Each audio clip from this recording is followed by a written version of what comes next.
You must take this first step onwards down the terrible path towards a grand and dangerous future. By organizing my shelves. Sir, I'm not your employee, okay? I came here to visit you. Hey Internet, it's Jessica, and welcome back to Red Embrace Hollywood. So, we just turned into a vampire, and now we are kind of dealing with the aftermath, the feeling of, like, this is our life now, because essentially it was all a mistake, we were the wrong target, and now we're thrown into this whole faction war. 12:01. I've been waiting 3 hours for this call, anxiously pacing in my room. I picked up the phone before the third ring, readying myself for Markus's poetic drawl. Hello to our valued Hollywood Heights customer. But instead, a boisterous theatrical voice boomed at me through the receiver. Are you paying too much for your car insurance? We're offering a very special deal just for Hollywood Heights Platinum Rewards members. Let's hang up. It's like a spam call. I usually do that. I just hang up. I don't even answer. I just hang up the phone. I slammed the phone back down on its base, unamused.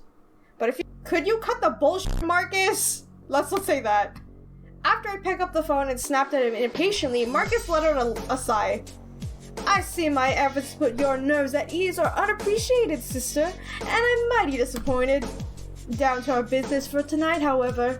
The place you're going to is July Company Parking, an abandoned garage downtown. That is where the parties of our doomed rendezvous are meeting. You'll need to find Randall and get him to call off the negotiation. I don't know what accents I'm sorry. I don't know what's happening with my voice during this. It's like turning definitely not Southern to somewhat British to I don't know. Do you follow me in thus far, sister? Yes. Now, listen carefully, because here comes the best part. There's a knife that Randall loves very, very much. Why? He loves that blade as much as he loves daughters love their daddies. If he thinks someone stole it, it'll drive him completely wild and put him in a very unprofessional mood. I heard Markus inhaling sharply on the other end of the line, like someone preparing to gleefully deliver news. And that knife just so happens to be waiting for you on the hotel's front desk. You take the knife, show it to Randall, pretend you took it off of a Golgotha who wanted to drive into the hard bargain with it. That's sure to ruin negotiation. I'd rather doubt Randall would make a mistake for one of his unwashed lackeys, but Shiraz says he'll be seeing too much red to care. Got him ready to go. This sounds sketchier than the gas station sushi, but okay, I have a bad feeling about this. It does sound sketchy. I'm probably gonna get stabbed in the face, but you know. If you want to get by in this existence, you'll have to get used to the unsavory plays. Now, once you've finished up, return to the hotel bearings and all your good tidings. I have faith in you, Bella. Then again, I also had faith in Jack Kennedy, so maybe don't call yourself a messiah just yet. Click. It was sink or swim then. I didn't have the first idea of what to expect, and that terrified me, but if I'd survived so far in Hollywood among the living, then I'd find a way to do it among the dead. After picking up the knife from the desk, I left the hotel and sulked into the streets. July Company Parking. I vaguely remember seeing that sign before, at least so I had some idea of where to go. Stealing my nerves, I set out of the garage's direction, trying to avoid eye contact with any late-night pass-buyer. But as I walked, I started to feel the same aching hunger I felt last night. It was just a dull pain at first, but it quickly grew stronger, gnawing at me from inside. I couldn't focus on anything else. Before I entered the parking garage, I had to find blood to state myself, or else the pressure would snap me. Damn it, that probably was why I had the fridge of 3 blood packs, not just 1. Do we have to kill someone? Not kill, bite them? Just then, my heightened senses pick up a scent. Down the alley, a scent of a mortal, alone. There was no one else nearby, which meant I could feed on them, if I wanted to. The pain was getting worse. My body ached, my head spun, and the whole world pulsed in front of me. We gotta do it! I mean, we're a vampire at this point. Even if we resist, we're gonna die, right? If we don't drink blood, so whatever! It was no use. I needed to feed. I needed blood. Warm blood. There were my new instincts. Everything had changed, and denying it would just be a losing battle. I slipped into the alley, pulled like a magnet towards the wonderful scent. It didn't take long before I caught the sight of the source. Okay, it's just some guy. The young man let out a gasp when I stalked up to him. He had been taking a piss behind the dumpster, but quickly zipped himself up and cleared. So, isn't that like an illegal thing to do to pee in public for men? Because it's like what is it called? Like lewdness or something like that? You're flashing people? I don't really remember what exactly the charge is. Hello? Can I help you with something? I'm just on my way home from work. His voice trembled. This was the first time someone had ever really been afraid of me. But the only thing I could concentrate on was the smell of his blood. Suddenly, the most delicious scent in the world. Don't worry, I'm not going to mug you. Here, kitty kitty, yes, I need you. I don't want to be creepy, so I'm just going to be like, I'm not going to mug you. Oh, that's a relief, ha ha ha. His nervous laughter echoed in the hallway. I took a step towards him slowly. He stayed in place, but I could see his whole body tensing up, getting ready to turn and bolt. Another step, and another, until he was only a foot or two away. Come here for a moment, pull him into your arms. You can't run away because you don't want to. We do have seducing powers. Would that calm him down? I don't know. What are you... His eyes shot wide. I was right, of course. Well, sorry, sir, but I need your blood. My arms coiled about him, and I leaned in to drag my tongue along his slender throat. For a split second, I saw something strange, a pair of bitter green eyes. Then, they vanished, and all I could think about was my burning hunger. Green eyes? Someone watching us? I'm just gonna say I'm sorry. With a shuddered breath, he closed his eyes, weakly clutching my shirt. My lips met the side of his neck, fangs extending. I pressed them into his flesh. We need the blood again, sorry. I sunk them in. Hot blood flooded on my tongue, down my throat, sending sparks of life onto my dead body. It was pure bliss. Not like food, not even like a buzz. It was a high, a delicious shock that ran through me and lifted me up. The blood pack from last night couldn't even compare. It was like tasting ambrosia after licking dirt off the ground. But it wasn't just the taste that made the moment euphoric. It was the experience, the predatory feeling of holding this mortal who squirmed with pleasure as I fed from him. A faint whimpers leaking out from beneath my fangs, soft and sweet. Why was it so unnervingly satisfying? Slowly, his body grew limp in my arms, lightly trembling, chest rising and falling unevenly. I pulled back, licking my lips. I almost gotten carried away and drunk too much, so hard to help myself.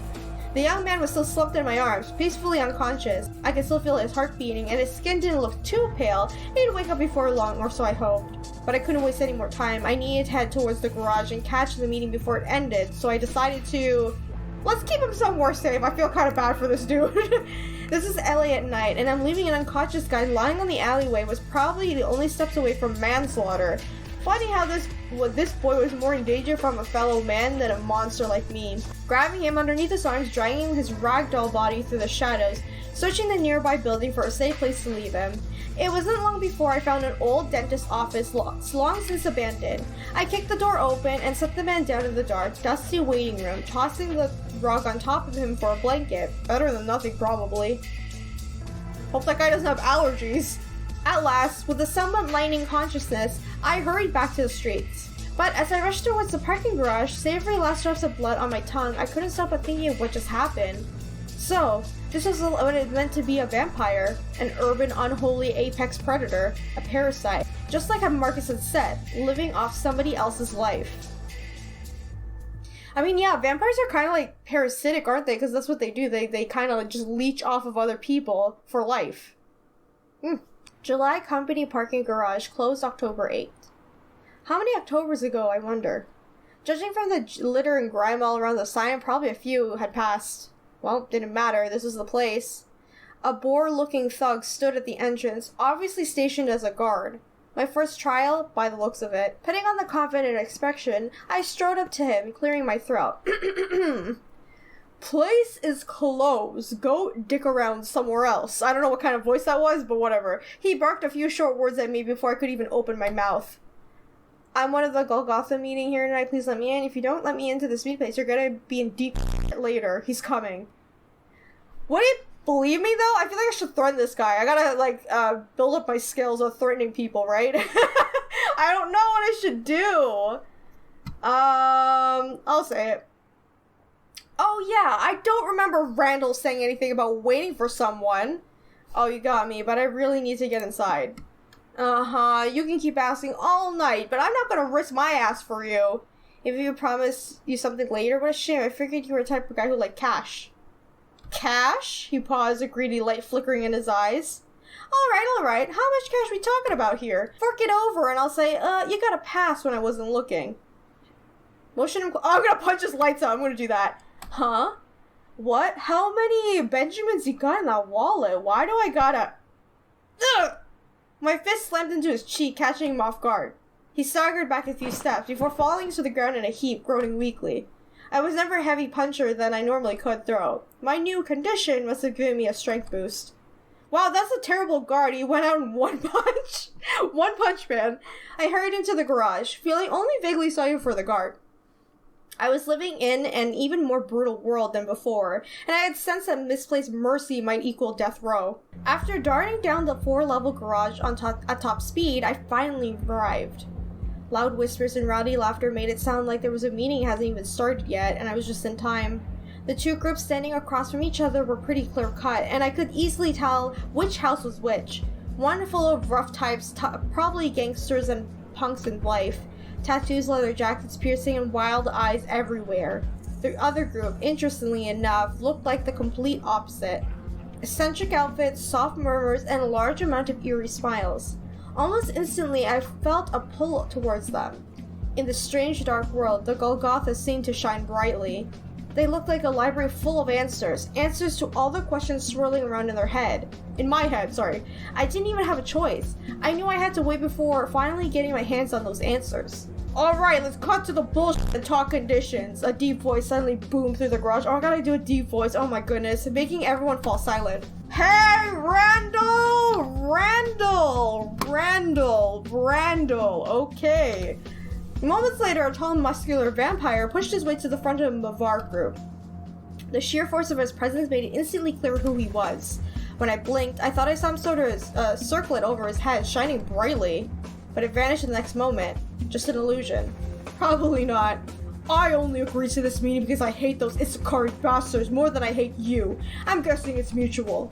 If you want a truce, there better be something to sweeten the deal. I don't think these guys are here to settle for anything less. Yeah! Hell yeah! Don't let them weasel out, Randall! Cheers of approval rang out from the rowdy group behind him. Whoa, who's this man? Hello? I like your outfit. Why, of course, Mr. Randall. We wouldn't dream of offering anything but the fairest of terms for our Mavar brethren. One of the Golgotha vampires stepped forward, his sing-song voice tinged with a British accent. Oh, I'm sorry! You slimy we all know what your game is! Sneers and Charles instantly rustled among Mavar in response. Fair, sure, you would cheat a blind guy at dice, if you could get away with it. So, what are you gonna try to sell us? Fortune-telling services? Voodoo magic? We're gonna need something realer than empty promises. The Golgotha vampire let out a smug chuckle, like he had hidden a trump card ready. I didn't like the sound of that. If I had to crash and burn this meeting, then I'd have to do something now, before they work out a deal. I don't want to die if I rush up to Randall, but also at the same time, well, it doesn't matter, they would all see me. I'm gonna call out. Hold the God. My voice echoed through the garage, painfully loud. A sea of surprised, quizzical gazes flooded towards me. Seizing the moment, I hurried up to Randall's side. He gave me a skeptical look, one eyebrow arch. Are you crazy in a sort of way? I pulled out his knife and held it in the palms, trying to keep my face from revealing anything. Whatever I said next was going to have to be damn convincing or else. I hate to interrupt this, but is this knife yours? I've got a scepter for the Rebel King. Be normal or be... I kind of want to be sarcastic, so I'll just say that. Christ, who let one of the crazies come over here? I don't know what you're... What the... Cutting off mid-sentence, Randall glanced down at the knife in my hands. Then his eyes slid back to mine, meeting my gaze wordlessly for a few moments. You got this wrong. One of my siblings, a Golgotha, one of those crazy guys. Who else? I have to say it's a Golgotha, right? I don't know. It's one of my brethren, a Golgotha. He took a deep breath. Motherfucker, they stole it from me. Holy hell. Excuse me, Mr. Randall, would you mind explaining what's going on? The leader of the Golgotha group called us over, clearly confused. Damn it, I can't deal with this shit right now. Mr. Randall, awfully sorry to interrupt, but we'd really like to present our Get the f*** out of here! All you meetings cancelled. Randall's anger command echoed through the garage, loud enough to make a few vampires wince. And you guys make sure those scurry back to the rat holes.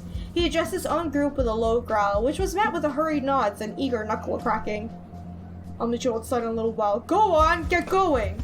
Alright, you heard the band! Come on, let's go! With seconds, the garage turned into a chaotic mess of Golgotha vampires fending off Rabid Mavar, who pushed and shoved them to the exit. It was easy to tell how much Randall's group was hungry for a fight, but the Golgotha vampires stayed placid, like they refused to give Mavar what they wanted. The confusion and shouting went on for a few hectic minutes, but eventually the garage emptied, leaving behind only Randall and me. Man, you got some balls. After a long moment of silence, Randall let out a long, tired sigh, finally turning his attention back to me. That was supposed to be a trick, right? You were gonna turn me against the Gauls? Not gonna lie, it was a pretty shitty attempt. Even if I did bring my knife at the bargaining chip, there's no way they'd be that careless with it. Let me guess, Queen sent you, didn't she?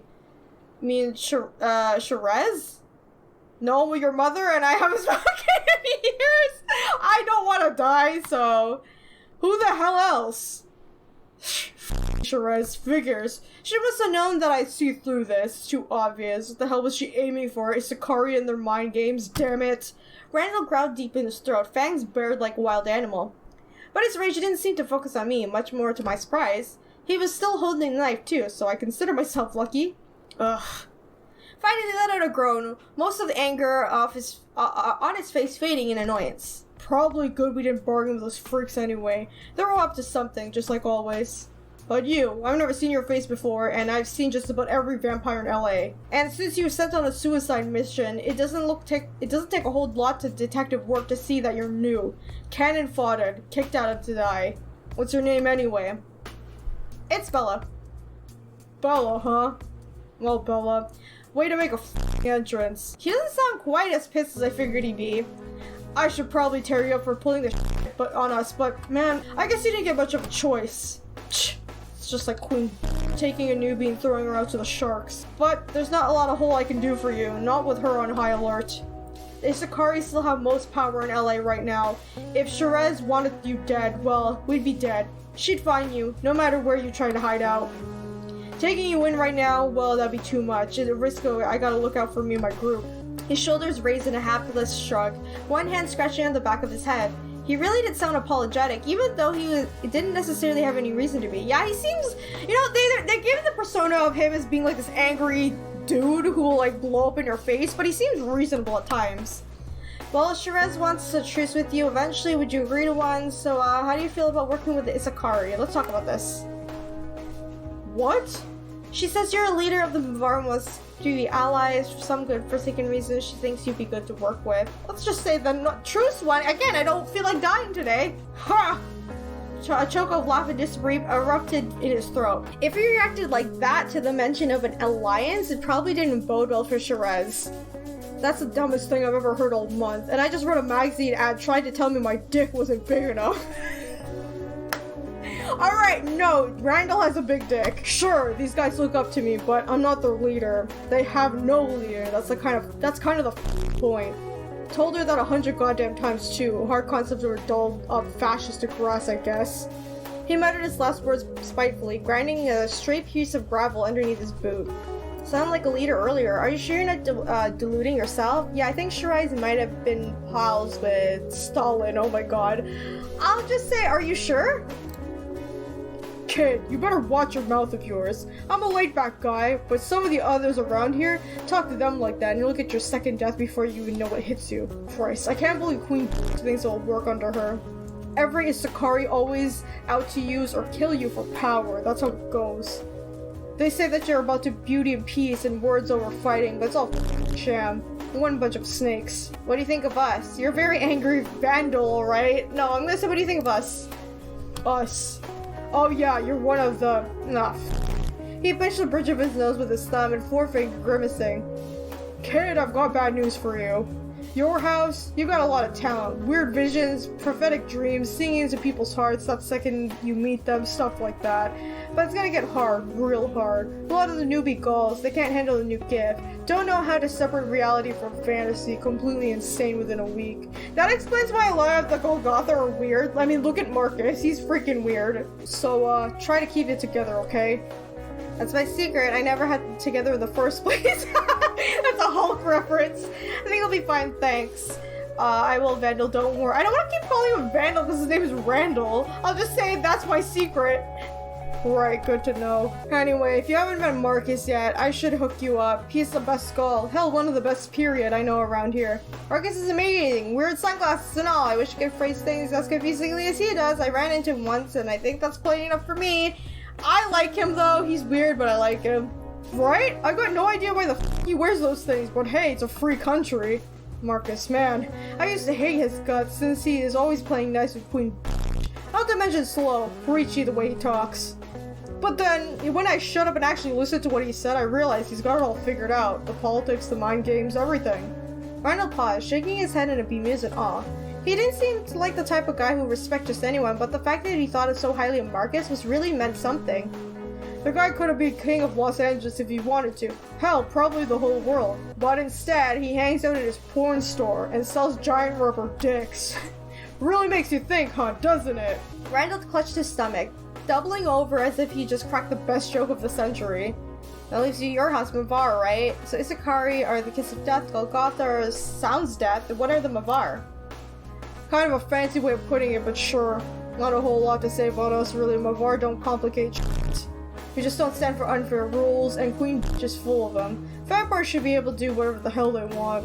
No murder sprees, and no reveling in nature in public. Aside from that, we like to live our lives as well damn please. Usually on the wilder side.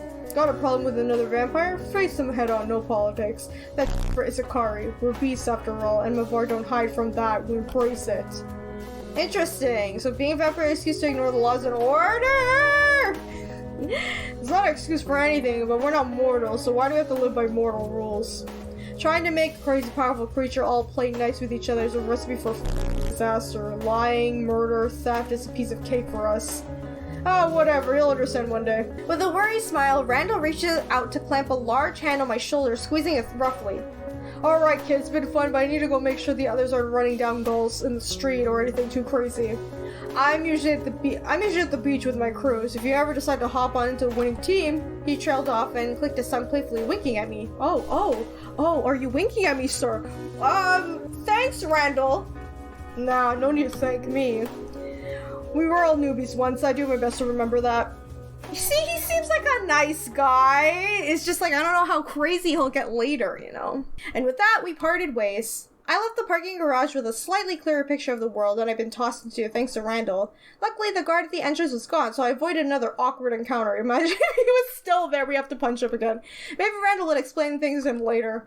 The whole mess had worked out somehow, although I had wondered how much it was just the beginner's luck, since most of it seemed to be too convenient to be true. I arrived at the hotel with an overwhelming sense of relief, making my way back to the meeting room for the last night.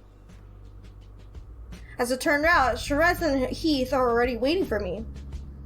Welcome back, Bella. We already heard about the little mess you caused in the parking garage. Word travels fast. Heath's airy voice rang with pride, and he offered me a encouraging smile. Yes, you've done quite an impressive job. Your performance certainly surpassed my expectations. Unsurprisingly, Shiraz didn't match Heath's smile, but she did offer a sharp nod. It's a piece of cake, yeah, but...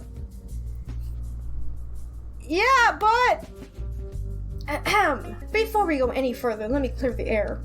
I predicted that Randall would see through the knife deception, however, you accomplished a twofold task, perhaps without realizing it. You disrupted their truce discussions, at least for now, and you also made yourself known by name to Randall, who is a significantly powerful vampire. From the smug little lit in her tone, I could tell Shiraz was pretty pleased with the outcome of her events. Does that mean my instincts were right? None of what happened back there was an accident? As I mentioned earlier, your nativity is amused by everyone you meet. Even secretive and stellar vampires will open up to you, simply because they want to win you to their cause. You should use this to your advantage while you still can. Integrate yourself with those who believe you have no allegiances. Duly noted, I'm not naive as you think. That seems kind of dishonest. Are you trying to win me to your cause? No, I expect your loyalty, but not unfairly. Do not forget my clemency with sparing your life. A less charitable leader would have destroyed all evidence of her mistake right then and there. Fortunately for you, I believe there's so much more potential for your future beyond being a racer smudge in the page of LA's history. She sniffed pointedly, nudging her glasses back up her nose. That matter aside, I have another task for you.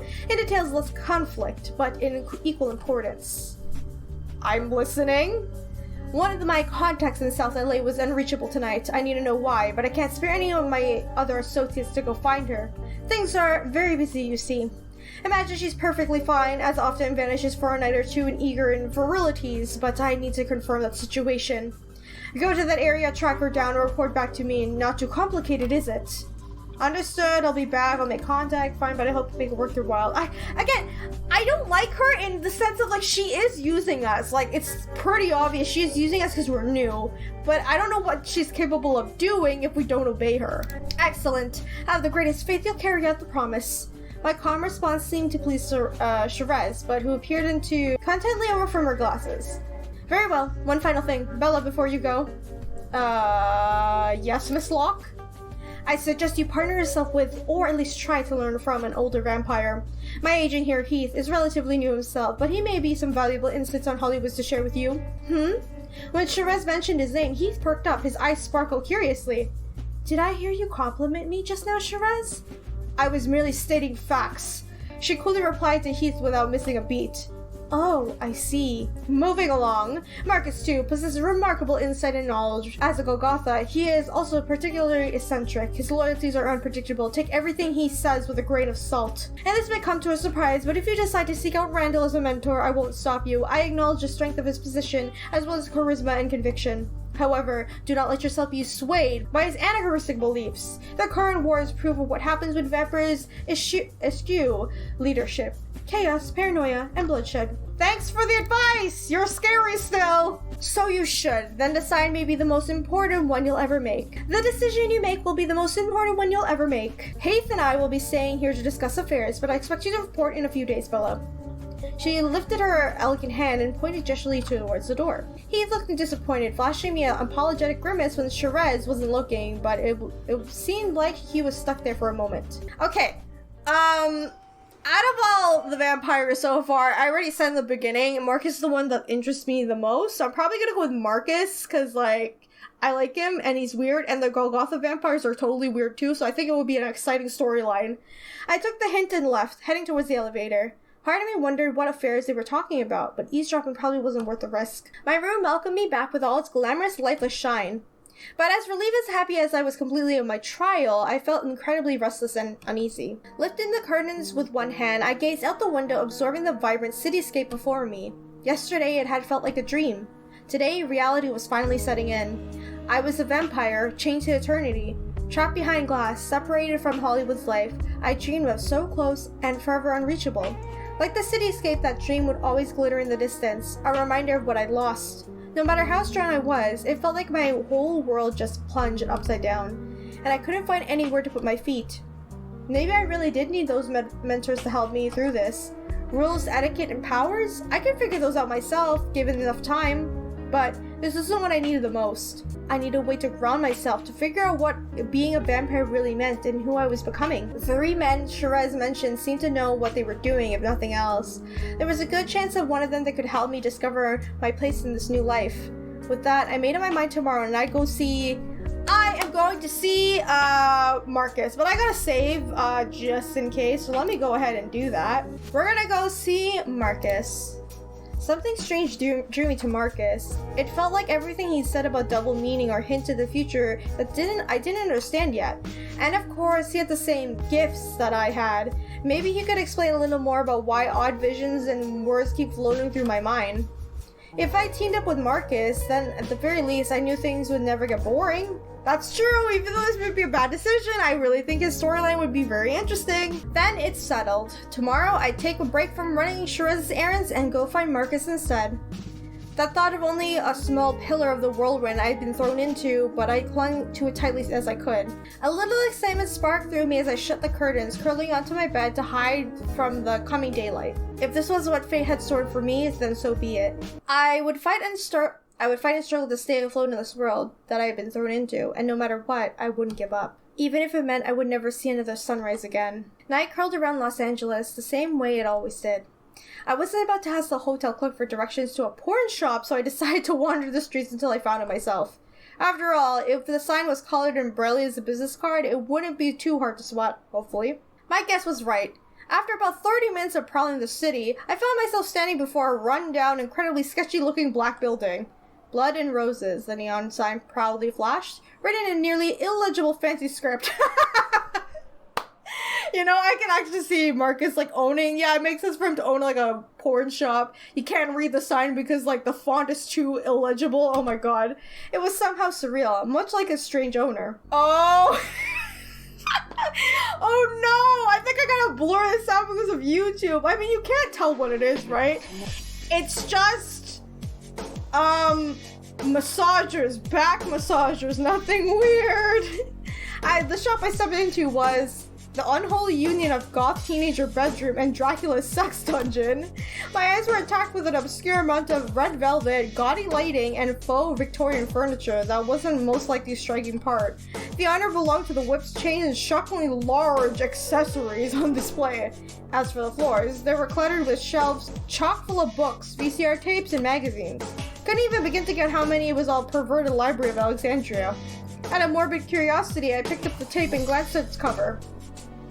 It came out of outer space, a titillating tale of erotic horror. Why did I pick Markus? A timeless classic, no doubt. And if your fate... And it is your fate that you shall bring your riches, for God rewards his loyal children with kingdoms aplenty. Suddenly a loud, static-filled voice reverberated through the shop. Call the number below if you want to make your first pledge, your first step to becoming gods. Wouldn't you like to see more of me? Another voice, feminine and breathy, abruptly cuts off the shouting man. Just dial in those 10 little numbers, and you can buy the greatest deal of your life for only... Now is your chance! Give unto the Lord, and he shall give it unto you! Let your eyes roam over every inch of my body. What is going on? When I rounded the corner shelves, I finally spotted the source. Markus, who was flipping between two channels, had leaned over on the counter. A screen flickered from the blonde, pearly-teethed creature in a white suit to a sultry brunette in the skimpiest lingerie I've ever seen. How on earth will I ever decide? Only one slavery, but so many worthy cause. He heaved a long, theatrical sigh, shaking his head. Oh, why hello, Bella. I had no earthly idea why you were waiting there. From his satisfied chuckle, I could tell that he definitely had every idea why I was waiting there. May I ask how you're finding my parlor so far? Does it tickle any of your fancies? I won't lie, I'm pretty impressed. You're rolling in depravity like a pig in mud. This place is really something. I'm impressed. I mean, I'm into the whole Victorian thing anyway, so like I'd be like, cool. You know? I thought you might just appreciate it. Only a refined connoisseur of the conspicuous can admire my aesthetic taste. Yeah, those are words. I recognize true fervor of the prudent when I see one. Sure, those are words. Another low authority laugh leaked out of him. Well, it would be a lie if I said I didn't expect your face to turn up on my doorstep. I had this unshakable faith that our path would cross again before long. You can see the future, man, just say that. Markus drummed his fingers on the countertop, leaning forward slightly. You had a particular look in your eye. That kind of suggests that you are intrigued by me, but not entirely sure what to expect. Am I correct? Yeah, that's pretty much exactly it. Why wouldn't I want to know what to expect? What makes you think I'm intrigued? That's pretty much it, sure. He paused at my reply, unreadable look shifting through his eyes. I see. Then, letting out a slight glint, he vaulted deftly over the counter, landing beside me with a surprising grace. Why do you like this? Very well, very well. How can I be of service of you? I am at your complete disposal, of course. Provided that you don't ask me to do anything too taxing or unspid. Well, Shiraz suggested I need a mentor. Would you show me the ropes? Came here to shop for soup. Can you show me the ropes? Well, that only knot I know is how to tie a noose, though it does have many purposes. He gestured grandly with one hand, as referring to the entire world. However, the next moment, his expression began to somber. The look reminded me of one of those conversations at the hotel, back when Markus told me not to trust anyone. You do seem rather lost, not because you stayed far from the herd, but because the beasts around you are strange and unfamiliar. They give you no warmth, yet warmth is like what a body like yours seeks most, as with all bodies robbed of their heat. He pointed towards my heart, his black painted fingernails almost touching my shirt.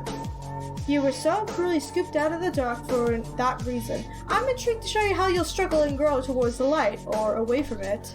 Your surface may charm me, but I am far more interested in what lies beneath your flesh and bones.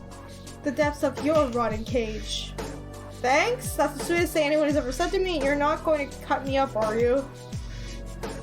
That's the sweetest. I want to be friends with him, so I don't know what to say. Can I just say thanks? That's kind of weird. I doubt you'll thank me for very long. Closing his eyes, Markus let a slow, impulsive smile creep over his face. Whether it was mischievous, wicked, kind, or sagely, I couldn't tell. If you so desire, sister, I will open my arms for you to join me and Dad going down for my path leads under all of Hollywood. But a true journey of self-discovery as a vampire is not, as you may have surmised, a mere holiday picnic. I have suffered and rejoiced two extremes. You must suffer and rejoice by my side, embracing both in equal measure. I cannot pull you out of the serpents of darkness free from your mouth. No, no, no. You must bite its head off it yourself. That is the only way to surpass what you are, as we stand only in the middle, not at the end. Are you prepared for it? Whatever is in store for me, I'm ready for it. Markus, another better gentleman caught me in. What exactly are you referring to? Is it a little theatrical? Sure, you know what, we're here, we're already dead. If we die again, well, you know, game over, but I'm all here all for it. He's testing me though, because I think the reason why he's all like, don't trust anyone is because he can't do that. He's been living so long, and the Golgotha vampires can see the future and have premonitions and like can read people's minds and stuff like that. So it's just like deception everywhere, and he's so used to that. You most certainly are not, but I applaud your enthusiasm nonetheless. Then after clapping his hands together, he offered his arm to me. Come on then, sister, no need to further ceremony. You and I will walk arm in arm until the path splits. Stare at his arm? Can we just be arm in a figurative sense? I'll take his arm. When I lift my arm around his own, Markus nodded once, leading me away from the counter. He began to stroll idly along the shelves, guiding me through the maze of blue displays. Among all the standard videos and toys, I noticed a few unusual things tucked away. Foreboding black boots, mature geeky busts, and even stacks of sheet music. I didn't even look to design the stuff inside by the orifices, but they were all probably just decorative. Now, that I'm officially your mentor, I prefer the term companion. Even if it makes me sound like a high-class escort, I have a question for you. Hey, companion, that's the name of you guys! Markus addressed me airily as we walked along, the candlelit flickering in his sunglasses. It's quite important, you see, to understand the most powerful emotions within us all. Fear. He buried out a word with obvious delight. When I paused to give him a questioning look, Markus studied me from the corner with one glowing blue eye. So tell me, Bella, even if it's only to echo at the bottom of your spirit, what do you fear most in this new life forced upon you? Losing my purpose, not having a goal, I'm afraid of not understanding it, my nature as a vampire, I think, being lonely and isolated from everyone. I guess not understanding it. Like, if we keep going as a vampire and we just can't comprehend anything? I see. And I have no answers to offer you, I'm afraid, although I do have plenty of questions. It makes for a healthier diet at the end, even if it's more difficult to digest. He licked his lips, parted them, and flashed me a brief fang grin. But now, more importantly, just why do you seek to understand this underworld of ours? Just for the sake of truth and knowledge, for my own enlightenment, something else, I'm not sure. I know what drives me. I'm not sure what drives me yet. I'm gonna say that. I'm not sure yet. What drives you drives us all, sister. Remember that. After a thoughtful pause, Markus abruptly swirled to my face, my coat fluttering through the air. What's happening? He inhaled deeply, nodding to himself in a sagely fashion. It looked like he had some kind of revelation, or he was about to say something particularly important. Yes, this is the right place and the right time, isn't it? Markus muttered under his breath, his voice low and ominous. I feel as though I've been waiting so long, waiting for someone just like you, Bella. Now's the hour when I am most in need, when you come searching, when both our souls are destined to begin this great journey. He's so... Why is he so extra? What the heck? You must take this first step onwards down the terrible path, towards a grand and dangerous future. By organizing my shelves. Sir, I'm not your employee, okay? I came here to visit you. He bet on one of the cases of obscured merchandise beside us. The various rubber shades wiggled in the stacks of pudding and almost only more phallic. This new shipment arrived earlier and I just haven't had a chance to line them up in my eye-catching fashion. Thank heavens you manifest when you did, my little savior. Well, that's not where I expected to end things up. Right, I'm on it, figuratively speaking. Are you actually asking me to rearrange your sex toys? Heavens no, sister. They're not my toys. Why, that would be downright unsanitary. I like Markus. Why is he so random? I'm merely sending you on your soul-searching quest with the trial of body and spirit, to which I find perfectly reasonable. He gave my head a gentle pat and swept his arms invitingly towards the shelves. Make sure you organize them creatively, from little tickler to the behemoth creation that promises to make your gastrous explosion silent for life. What's that modern phrase? Oh yes, like throwing a hot dog down a hallway, that's it. Oh my god! Markus! Oh no. And so, without really having any say in the matter, I spent the third night as a vampire organizing... I couldn't tell if Markus was making me do this for his own amusement, or if he was genuinely believed it was important somehow. With anyone else, it would have been easy to be the former, but with Markus, who could really say? He helpfully offered to supervise my work, which meant occasionally putting down his newspaper to come judge my progress. Each time he critiqued my organization, asking why I aligned the paddles in a certain way, or why I put the whole hammer beside the turkey stuffer. But despite how frustrating those constant remarks were, I started to realize he wasn't doing it out of sadism. Pure sadism anyway. He kept giving me questions that made me pause and think, even if they seemed completely trivial or too obvious. Markus didn't seem to care how I replied either, as long as I came up with a confident answer. Oh, so he's trying to make sure that I know what to say. That makes sense, because we gotta be like that as a vampire. We can't like doubt ourselves or second doubt ourselves when we're like talking to another vampire. Eventually, as the shelves grew more and more creative and interesting, Markus started to look more satisfied too. That expression was always the easiest to read on his face. It mirrored a more complicated look on the well-fed, contented cat. I glanced up from the last shelf to see Markus reaching beneath the counter, pulling out an ancient-looking phone. Yes, this is Blood and Roses, Den of Depravity, Carnival of Carnality, and Booty Boutique. I like that, Booty Boutique. How may I help you? His gaze abruptly flickered over to meet mine. Why, hello. Yeah, she's here. Yes. Yes, I know, but... Markus lowered his head slightly, exhaling a quiet sigh. One day, perhaps. Alright, I won't worry for her then. Goodbye. Lowering his receiver from his ear, he slowly returned it to the base. Talking about me? We were, yes. Something you should get accustomed to in the city, I believe. Clearing his throat loudly and deliberately, Markus strolled back over to me. The call seemed to have dampened his mood a little, but his eyes soon started to gleam again. Well, well, well! He appeared with the rows of merchandise that I laid out, grinning smugly. Since you've done such an astounding work, perhaps I should ask Shiraz to station you here regularly. My shelves don't restock themselves, after all. It's kind of fun, actually. Please no. Please no. I can't think of anything possibly more enjoyable. Whatever path leads me. Wherever the path leads me. Can I say it was actually fun? I like hanging out with him. Blood and Roses put the FU in fun, didn't you know?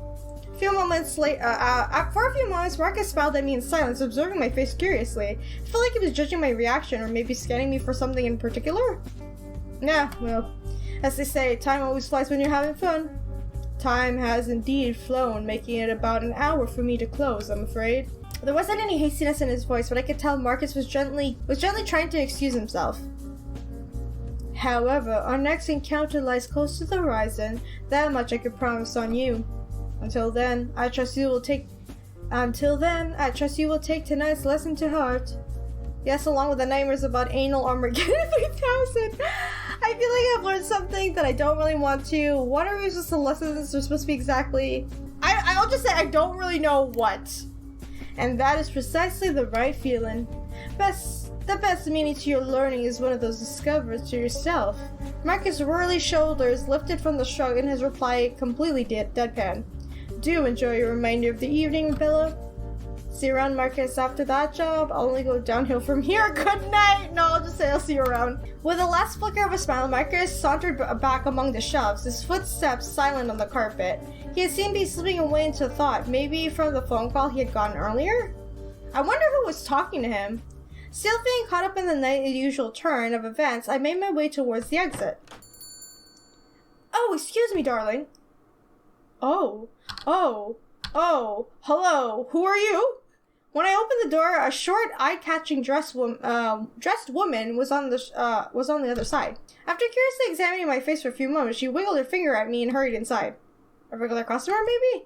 Or she was one of Marcus's friends. Either way, something about her seemed faintly unusual, although I couldn't pinpoint exactly what. I left the shop without further interruptions, just the two muffled voices began chatting inside. Alright guys, I'm gonna end this episode of Red Embrace Hollywood right here. So, we're starting on the path with Marcus's route. I don't know exactly what to expect, but I like him, because he's so random, and he's got like the whole like Victorian like theatrical poem reading dude who's always depressed. I like that kind of stuff, so he's kind of like my favorite.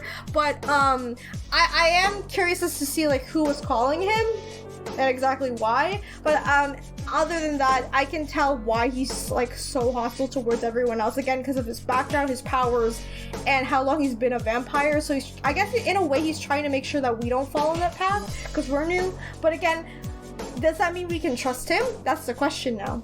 Anyway, if you guys enjoyed this video, remember to leave a like, let me know in the comments what you think, and be sure to subscribe and hit the bell button for more Red Embrace Hollywood. Thank you guys so much for watching, and I'll see you all in the next one. Bye!